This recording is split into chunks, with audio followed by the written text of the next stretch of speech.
reviews. B-Movie Mike reviews. B-Movie Mike reviews. Hey, this is B-Movie Mike, and as promised, in honor of Friday the 13th, today I'll be reviewing the first 4 Friday the 13th movies. First up is, of course, the original 1980s Friday the 13th. Friday the 13th was produced and directed by Sean S. Cunningham, and the special makeup effects were done by the man himself, Mr. Tom Savini. Friday the 13th stars Adrienne King, Betsy Palmer, and in a very early role, Mr. Kevin Bacon. The story for Friday the 13th centers around a summer camp called Camp Crystal Lake. The camp opened in 1935 and all went well until a young boy drowned there in 1957. Then in 1958, 2 camp counselors were killed and the camp was closed. There have been several attempts to reopen Camp Crystal Lake over the years, but some strange things keep happening that always prevent the camp from reopening. The camp remained closed for many years until now, when Steve Christie and a group of young camp counselors are attempting to reopen Camp Crystal Lake. But on Friday the 13th, their luck runs out, when they are stalked and brutally murdered by an unseen maniac. When we get down to the final counselor left alive, the motivation and the identity of the killer is finally revealed. In the end, the final counselor is able to decapitate the killer and bring this nightmare to an end. Or does she? Friday the 13th was originally just a low-budget knockoff of 1978's Halloween, but it was so popular that it spawned 10 sequels and a remake.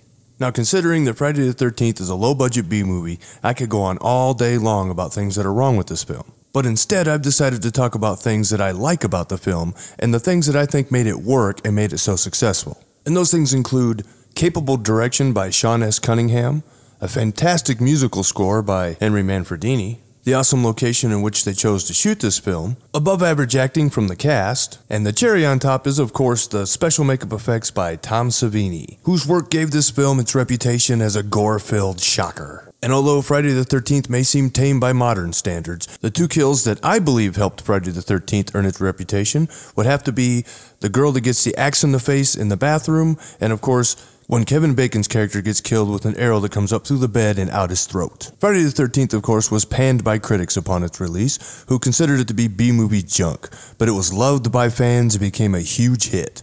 Such a big hit, in fact, that soon Paramount wanted to make a sequel, but they had a problem on their hands. The killer in the original film got killed at the end of the movie, so who was going to be the killer in the sequel? This became the subject of a great debate between Sean S. Cunningham and Paramount Pictures. They wanted to go with Jason as the killer in the sequel, but Sean Cunningham didn't agree with that, and neither did screenwriter Victor Miller or special effects makeup man Tom Savini. So they dropped out of the sequel, and Paramount Pictures went on without him, and a year later, in 1981, they released Friday the 13th, Part 2. Friday the 13th Part 2 was directed by Steve Miner, and returning to the sequel with another fantastic score is composer Henry Manfredini. Friday the 13th Part 2 stars Amy Steele, and features brief appearances by Adrienne King, Betsy Palmer, and Walt Gorney, who reprised their roles from the first film. Friday the 13th Part 2 takes place 5 years after the events that happened in the original film, and takes place just a few miles down the road from Camp Crystal Lake, at a camp that's used as a training facility for camp counselors. A group of 20-somethings arrive for training, and just like in the first film, they soon begin to die, one by one. Friday the 13th Part 2 doesn't really break any new ground. It's pretty much the same as the original, except for Jason is the killer this time and not his mom. All of this is explained to the audience and to the characters in the film via the now classic campfire scene, where the character Paul tells everybody about the events that happened in the first film and the legend of Jason. Friday the 13th Part 2 is well directed, well edited, the music is once again awesome, and the acting is above average. The only weakness this film has would be its special makeup effects. Now that's not due to the departure of Tom Savini. It has more to do with the raping that this film experienced at the hands of the MPAA censors. Apparently the MPAA had taken some flack for giving the original Friday the 13th film an R rating, so they decided to exact their revenge on the sequel by gutting it. Now that's not to say that there aren't a few decent kills in the film, because there are. You got the machete to the face, and a couple other pretty good ones. But for the most part, it's one of the tamest of the Friday the 13th sequels. Even though it's a little light on gore, I still like Friday the 13th Part 2. It's not my favorite sequel, but it's in my top 5. Friday the 13th Part 2 was a big enough hit that Paramount decided to go ahead with another sequel. And in 1982, they released Friday the 13th Part 3 in 3D. Friday the 13th Part 3 was directed by Steve Miner, and he is the only director that ever came back for a second Friday film. Friday the 13th Part 3 stars Dana Kimmel and Tracy Savage.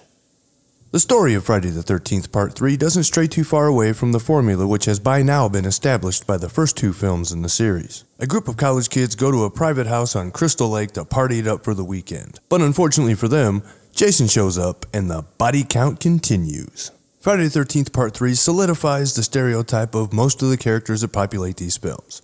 You have the preppy girl, the clean-cut jock, the bitch, the stoners, and of course, the loser. Friday the 13th Part 3 is a solid entry in the Friday the 13th franchise, and it happens to be one of my favorites. There are a lot of positive things about this movie, and a few negative, but I'll start out with the positive. This film was well directed, it's got good music, good suspense, I like the locations, the sets are great, the film has a lot of atmosphere, and there's some really good kills in this one. Two of my favorite kills would have to be the scene where Andy gets cut in half while he's walking on his hands, and in the other scene, Andy's girlfriend Debbie is lying in a hammock and reading a Fangoria magazine when a knife comes up through the bottom of the hammock and out her throat. This, of course, is a tribute to the Kevin Bacon death scene from the original. Most of the kills in Friday the 13th Part 3 are pretty cool, and it was good to see a return of the red stuff to the franchise after the rather anemic Part 2. As far as I'm concerned, this film only has two flaws. One is the acting. Yeah, it's pretty bad. And number two would be the 3D. Thank God they only shot 2 kills in 3D. One of these kills actually came off pretty cool. Jason shoots the spear gun and it hits the character Vera right in the eye. But the 3D kill that looks really hokey is when Jason crushes Rick's head and his eyeball pops right out at the camera. After the theatrical run of Friday the 13th Part 3, Paramount decided to break the cycle of a new Friday the 13th movie every year and waited until 1984 to release the next film in the series, and that film would be Friday the 13th. The Final Chapter. Friday the 13th, The Final Chapter was directed by Joseph Zito and stars Kimberly Beck, Peter Barton, Corey Feldman, and Crispin Glover. Henry Manfredini returns to compose the music for the film, and Tom Savini returns to do the special makeup effects.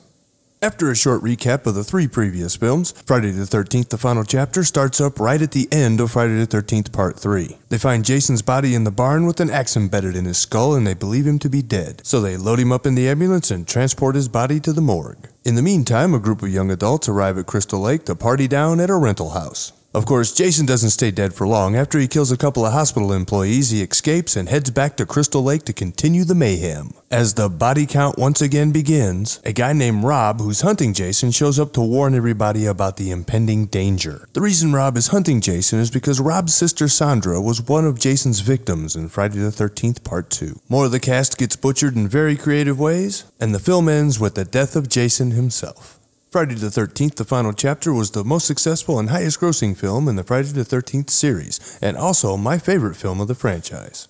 It was well directed, well edited, well acted, and features some of the best special makeup effects seen in the series. My 3 favorite kills in this film are Peter Barton when he gets his face crushed in the shower, Crispin Glover when he gets the meat cleaver in his face, and of course Jason's head sliding down the machete at the end.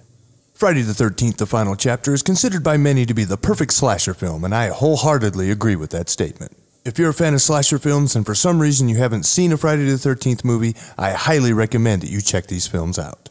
Well, this brings my review of the first 4 Friday the 13th films to a close. I hope everybody has a great Friday the 13th, and I'll be back next week with another review. In the meantime, I ask that you please check out all the awesome YouTube channels located down there in my More Channels of Movie Madness box. Thanks for watching.